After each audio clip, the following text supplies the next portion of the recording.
ওসমান হাদির মৃত্যুতে জ্বলছে বাংলাদেশ। এই পরিস্থিতিতে তার মৃত্যুর জন্য বাংলাদেশের অন্তর্বর্তী ইউনূস সরকারকেই দোষারোপ করলেন হাদির দাদা ওমর বিন হাদি। মঙ্গলবার বিকেলে শাহবাগে শহীদি শপথ অনুষ্ঠানে রীতিমতো ক্ষোভ উগরে দিতে দেখা গেল তাকে। ভাইয়ের মৃত্যুর পর 6 দিন অতিক্রান্ত, কিন্তু এখনো সরকার কিছু করতে পারেনি, এমনটাই অভিযোগ তুললেন হাদির দাদা। হাদির মৃত্যুতে ইউনূস সরকারকে কাঠগড়ায় তুললেন এবং বিস্ফোরক মন্তব্য করলেন হাদির দাদা। ভাইয়ের মৃত্যুর জন্য ইউনূস সরকারকেই দোষারোপ।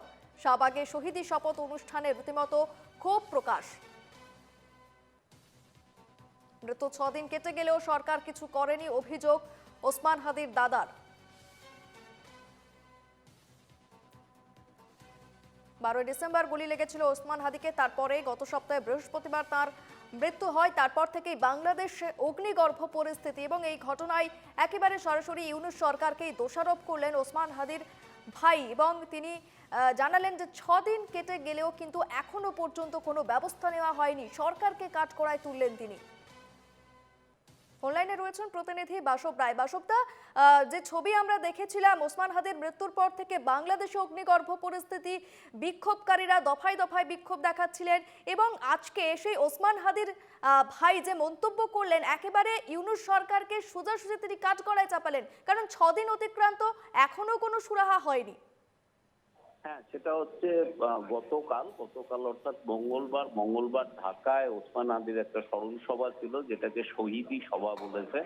তো সেখানে ওসমান হাদি তার দাদা এই কথাটা বলেছে যে ইউনূস প্রশাসনের একাংশ ওসমান হাদি হত্যায় জড়িত, এবং এই একই কথা দুদিন আগে বাংলাদেশের যে জুলাই আন্দোলনের মুখ যে জাহিদ, সেও একই কথা বলেছিল যে সরকারের একাংশের সহযোগিতা ছাড়া হাদিকে এভাবে মারা সম্ভব হতো না।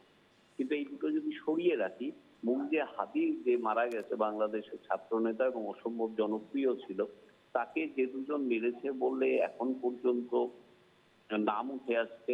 একজন আলমগীর শেখ, আরেকজন হচ্ছে দাউদ খান।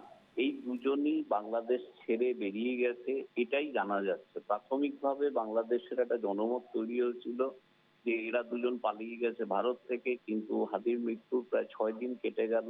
তো ঠিক আলমগীর শেখ এবং দাউদ খানের শ্যালক, তারপরে তাদের ভাই, আত্মীয় স্বজনকে ধরা হয়েছে, কিন্তু এই দুজনকে এখনো ধরা হয়নি বা ধরতে পারেনি। স্বাভাবিকভাবেই এখন বিভিন্ন মত তৈরি হচ্ছে বাংলাদেশে। একটা মত কিন্তু এটা ঠিক যে বাংলাদেশের এখনকার যারা রাষ্ট্র চালাচ্ছে, সরকার যারা চালাচ্ছে, অর্থাৎ ইউনূস সরকারই হাদিকে মেরেছে বলে এই ধরনের আরেকটা মত তৈরি হচ্ছে। কারণ আপনি জানেন প্রিয়াঙ্কা, ফেব্রুয়ারি মাসের 12 তারিখ বাংলাদেশের নির্বাচন, এবং সেই নির্বাচনটায় আগেকার মানে গত 20 বছর বা 30 বছর ধরে বা বাংলাদেশের স্বাধীনতার পর থেকেই বাংলাদেশকে সবচেয়ে বেশি প্রভাব ফেলেছিল যে দল আওয়ামী লীগ, তারা এবার নির্বাচনে লড়তে পারবে না, তাদের নিষিদ্ধ করা হয়েছে। ফলত বাংলাদেশের সরকার গঠনের জন্য, রাষ্ট্র ক্ষমতা দখলের জন্য বিভিন্ন দল উঠে আসছে। বিএনপি আছে, বা বাংলাদেশ জাতীয় পার্টি নবগঠিত দল তারা আছে, আবার ইউনূস এতদিন ধরে সরকার চালাচ্ছেন, তারও একটা দল বা লোকজন তৈরি হচ্ছে।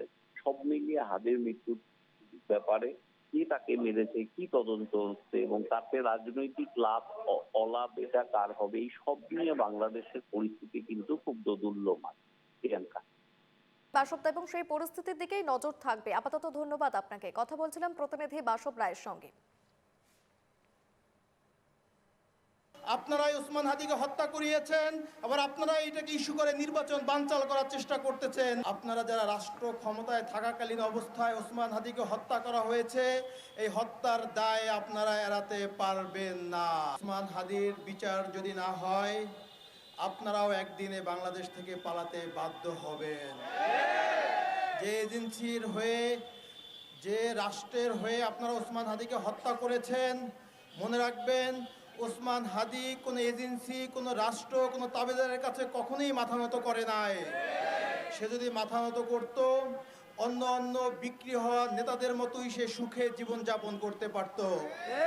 সে বাংলাদেশের 18 কোটি মানুষকে পথ দেখিয়েছে কিভাবে রাজপথে আন্দোলন করতে হয়, কিভাবে স্বাধীনতা, সার্বভৌমত্ব টিকিয়ে রাখতে হয়,